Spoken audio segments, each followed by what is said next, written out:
بھائیوں اور دوستو، ابھی میں نے تمہارے سامنے کلمہ طیبہ کے معنی بیان کیے ہیں۔ اب اسی سلسلے میں ایک اور پہلو کی طرف تم کو توجہ دلاتا ہوں۔ تم اقرار کرتے ہو کہ اللہ تمہارا اور ہر چیز کا مالک ہے۔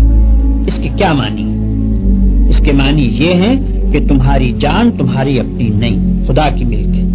تمہارے ہاتھ اپنے نہیں، تمہاری آنکھیں اور تمہارے کان اور تمہارے جسم کا کوئی عضو تمہارا اپنا نہیں۔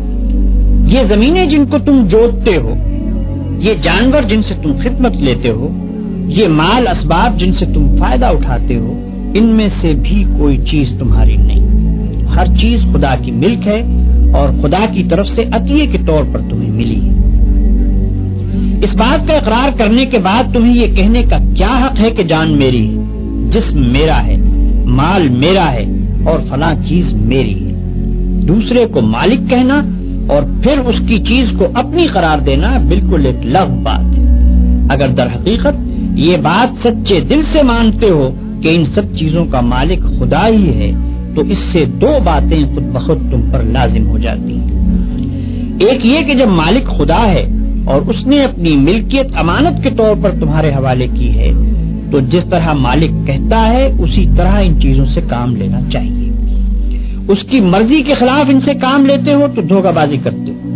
تم اپنے ان ہاتھوں اور پاؤں کو بھی اس کی پسند کے خلاف ہلانے کا حق نہیں رکھتے۔ تم ان آنکھوں سے بھی اس کی مرضی کے خلاف دیکھنے کا کام نہیں لے سکتے۔ تم کو اس پیٹ میں بھی کوئی ایسی چیز ڈالنے کا حق نہیں ہے جو اس کی مرضی کے خلاف ہو۔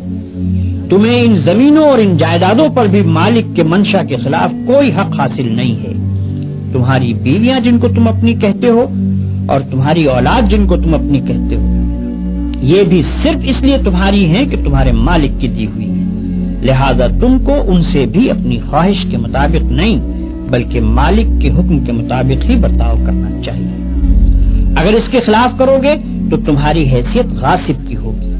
جس طرح دوسرے کی زمین پر قبضہ کرنے والے کو تم کہتے ہو کہ وہ بے ایمان ہے، اسی طرح اگر خدا کی دی ہوئی چیزوں کو تم اپنا سمجھ کر اپنی مرضی کے مطابق استعمال کرو گے یا خدا کے سوا کسی اور کی مرضی کے مطابق ان سے کام لو گے تو وہی بے ایمانی کا الزام تم پر بھی آئے گا۔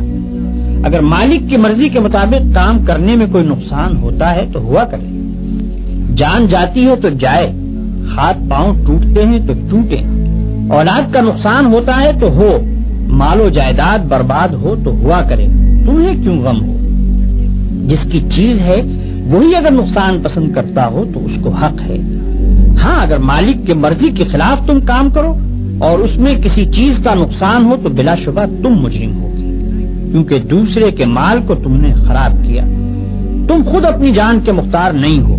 مالک کی مرضی کے مطابق جان دو گے تو مالک کا حق ادا کر دو گے، اس کے خلاف کام کرنے میں جان دو گے تو یہ بے ایمانی ہوگی۔ دوسری بات یہ ہے کہ مالک نے جو چیز تمہیں دی ہے اس کو اگر تم مالک ہی کے کام میں صرف کرتے ہو تو کسی پر احسان نہیں کرتے، نہ مالک پر احسان ہے نہ کسی اور پر۔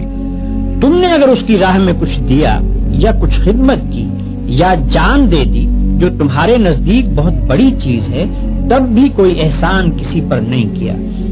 زیادہ سے زیادہ جو کام تم نے کیا وہ بس اتنا ہی تو ہے کہ مالک کا حق جو تم پر تھا وہ تم نے ادا کر دیا۔